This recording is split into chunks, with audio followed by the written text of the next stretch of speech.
Have you ever stared at a photograph of someone laughing, truly laughing, and suddenly wondered whether, deep down, they were screaming? One woman made the entire world fall in love with that laugh, with a breathy little voice, with the way a white dress floated around her legs on a New York night. Yet behind every flashbulb smile was a little girl who never quite believed anyone would come back for her. This isn't the story of the myth or the poster on the wall. This is the story of Norma Jean, the girl who became Marilyn Monroe and paid for it with everything she had. She entered the world in 1926 as Norma Jean Mortensen in a Los Angeles that had no time for broken homes. Her mother, Gladys, was swallowed whole by paranoid schizophrenia, in and out of institutions like the tide. By the age of 7, Norma Jean had lost her to the locked wards for good. What followed was a childhood spent ricocheting between 9 different foster homes and the gray walls of the Los Angeles orphans' home. Some houses were gentle, others left marks no one ever saw. She once whispered that all she ever wanted was for someone to come take her away, but nobody ever did. At 16, facing the threat of returning to the orphanage, she married a quiet 21-year-old merchant marine named James Dougherty. It wasn't romance, it was the only door left open. Then the war handed her a different door. Working in a munitions factory in 1944, packing parachutes, she was spotted by an army photographer. Within months, the factory girl had become the most requested pin-up model in America, smiling from the noses of bombers and the lockers of soldiers far from home. In 1946, 20th Century Fox signed her, dyed her curls platinum, and told her, "From now on, your name is Marilyn Monroe." Norma Jean folded herself up like an old letter and slipped her into a drawer. The 1950s crowned her queen. Clever supporting turns in the asphalt jungle and All About Eve proved she could act. Then came Gentlemen Prefer Blondes, Red Satin Diamonds, and a song that still echoes in every karaoke bar on earth. 2 years later, a subway grate lifted that white pleated dress into the sky, and 7 seconds of film made her immortal. The world screamed her name while inside, Norma Jean kept disappearing. She grew to hate the cage of the dumb blonde. So she did something almost unheard of. She rebelled. In 1955, she walked away from Hollywood, moved to New York, and studied method acting at the Actors Studio under Lee Strasberg. She started her own production company, Marilyn Monroe Productions, one of the first women in history to do so. And in 1959, she silenced every doubter with Some Like It Hot, funny, heartbreaking, flawless. She took home the Golden Globe. From the outside, she had conquered everything. From the inside, she was quietly breaking.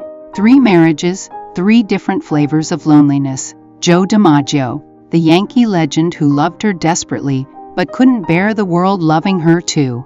Arthur Miller, the cerebral playwright whose intellect made her feel small, even as she lay in bed reading Freud and James Joyce by flashlight. Both unions crumbled under the impossible weight of who she was expected to be.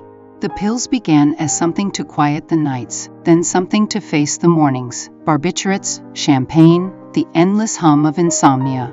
She arrived on set hours late, or not at all, and the headlines called her difficult, unreliable, a liability. Nobody asked why the happiest-looking woman alive couldn't get out of bed.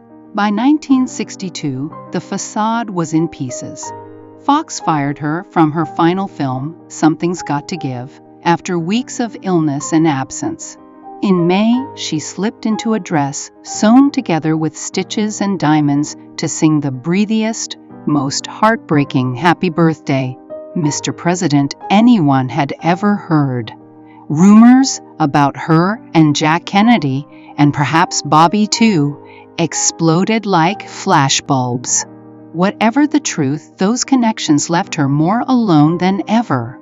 On the evening of August 4, 1962, she spoke on the phone with friends, sounding weary but faintly hopeful about new projects. Early the next morning, her housekeeper found her in the Brentwood bedroom, naked beneath peach sheets, one hand still resting on the telephone. She was 36. The coroner ruled probable suicide by acute barbiturate poisoning. But the questions began the moment the news broke and have never stopped. No glass of water beside the bed, though she supposedly swallowed 40 or more pills. No pill residue in her stomach consistent with oral ingestion. A housekeeper who changed her story. A private psychiatrist who arrived strangely late and then injected something into her chest. Missing phone records. An FBI file, later released, showing she had been under surveillance for years because of her political friendships. Theories bloomed like dark flowers. A broken heart. The mob. The Kennedys, the CIA, someone, somewhere, deciding a breathless blonde knew too much. We may never have the full truth. Perhaps that uncertainty is part of why we still can't let her go.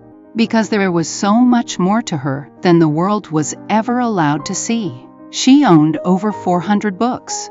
Poetry, philosophy, Lincoln's letters, volumes of Freud she annotated in careful pencil. She personally called the owner of the Mocambo nightclub and threatened to sit front row every single night until he booked her friend Ella Fitzgerald, smashing the color barrier in one phone call. Her private journals, released decades later, are raw and aching. Pages of a woman desperate to be taken seriously as an artist, terrified that no one ever would.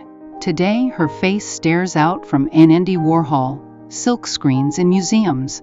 Madonna built a career on her blueprint. Red lipstick and vulnerability still sell magazines because of her. She reshaped beauty, fame, femininity itself. Yet she has also become the eternal warning. The brighter the spotlight, the deeper the shadows it throws. Marilyn gave everything, her beauty, her pain, her laughter through tears, and asked only to be seen as human. 63 years later, we are still trying to give her that, still failing her in slow motion. If you watch one of her films tonight, pause for just a second on those wide blue eyes. Look past the smile. Listen for the tiny catch in her voice, the flicker when the mask slips.